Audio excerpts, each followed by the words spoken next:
It's a brand new week. It's Monday. That means it's planning what I'm going to be doing. Tuesday is supposed to be my video day. That video was supposed to be the idraw versus axidraw. I kind of rushed it at the end of last week and I think it's probably bad. So I'm going to reshoot a couple of things. So I have start of the week, video editing, the profit loss video. Need to write the script for that. Then actually edit this, re-edit this, and write my newsletter. That's Tuesday. Friday, as always, wrapping up on Weeknotes, which means Wednesday, Thursday, work on Falling Water, send some plots in the post, work on Feral File, get the application for the studio in, and this down here, a little bit of code to allow me to edit all my YouTube descriptions all in one go.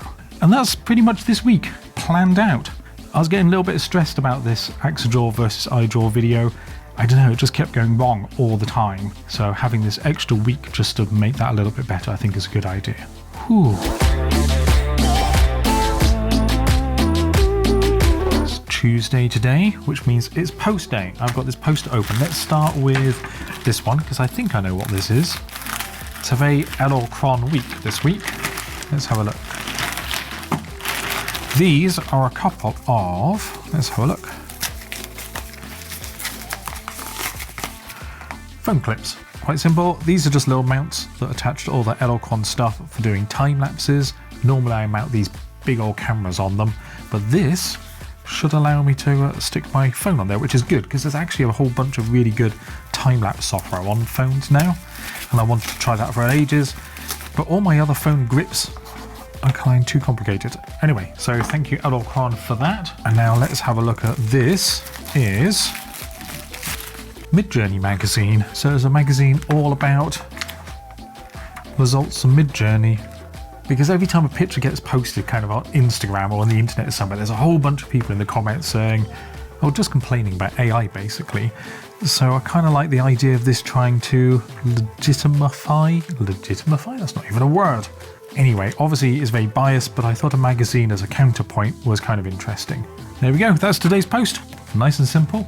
Time for me to get back on with code over there. It's been a fairly slow and somewhat boring day today, but right at the end I managed to squeeze in this design. And it's because I've been thinking about doing the tutorials and the simple building blocks I want to be able to give to people. And I want people to have these nice designs you can start doing straight away. So I'm showing what you can do with just a simple loop. This is basically lots of rectangles filled with lines. Nothing complicated going on at all here.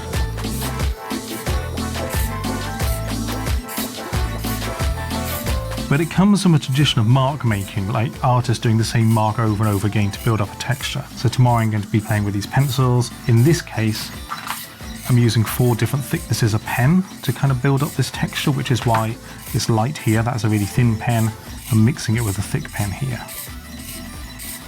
And this is all done, or kind of based on this sketch you might have seen from the newsletter over here. And then I'm using FX hash params as actually my SVG generation tool. It's actually quite a nice framework for building up SVGs in, because I can just change all the settings over here, fill it around to those, and then I can keep refreshing to get different designs. It's quite a nice one. And then I can actually turn the preview on so I can see, all right, there's actually these 4 different colors here. So I'll do that in pencil, maybe do that in ink, do that one in graphite, stuff like that. So that's it, I'm pretty pleased with how it's gone. I love the fact that you can actually get really nice stuff out just again with a simple loop. Hopefully that'll come through in the tutorials. Right, I need to go eat and then watch this finish.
It's Friday, and I'm going to talk about some nerd shit.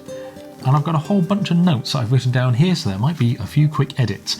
It is about ChatGPT and my time management, so I can understand if you're not interested in that at all.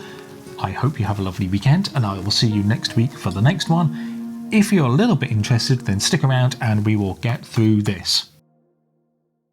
Yesterday, I got access to the GPT version 4 API. Up till now, I've only been using 3.5. And as I've shown you before, I use a system called Kitty, which I use as my personal assistant. It's really good at managing files for me. So for example, once I finish this, I'll take all the files off the card from this camera and I'll stick it in the downloads folder. And then I'll ask Kitty to file all those files away in the correct quarter, week, and then Monday, Tuesday, Wednesday, Thursday, Friday. So when I come to edit this video, it'll be really easy because they're all sitting waiting for me in the right place. After editing the video, then Kitty will make a transcript for me. It'll extract a whole bunch of frames and suggest the thumbnails I could use for it. And it also has a template for the description and puts all the tags and all the links that I use in. Really handy, saves me a whole bunch of time. Basically, Kitty is a collection of all the tools I used to have separate that would make thumbnails for me or extract palettes, all that file management stuff. But what I've also done with Kitty is bolted on some memory and GPT 3.5, which means I can now get Kitty to remember things, so I can type in stuff like, hey Kitty, the thumbnails I use on my website are this size, or the SVG icons that I use come from this place, stuff I tend to forget. Particularly around posting stuff out, so which size tubes I use, how big they are, how much they cost to post, all of that type of stuff. All these little scraps of information don't really have anywhere to live. So my projects, they all have a place where each project lives, that's easy. But just the random little bits, they've never had anywhere good until I set up Kitty and bolted this memory onto it. And this is literally all I've ever wanted from an AI, is just something that will remember stuff for me. So then I can ask Kitty, hey, what size are the thumbnails on my website? Or where did I get those SVG icons from? Or I need to send out an A2 print, what size tube should I use? Just stuff like that. And the really good thing about GPT is it starts making connections between things. As I tell it more and more things, it'll make a connection between that and that. So as I've told it about my project Falling Water, and it's inspired by Fothergill from the Architecture and the Designers Republic from the Designers Republic, I can now say to it, oh hey, what other designers, what other architects should I look at about this project so I can get more inspiration? And it'll start drawing together the information I've told it plus everything it's already been trained on. So it's great for that type of thing. Anyway, 3.5 is really good at that stuff, recalling things, making connections, and it's cheap and it's fast. What it's not good at all, not even slightly, is time management. It has no real concept of time, chronology, schedules, all of that type of stuff, completely rubbish. However, GPT-4 is really good at that type of stuff, but it's more expensive and it's slow, and I've only had access to it on the website version of it, not through the API at all.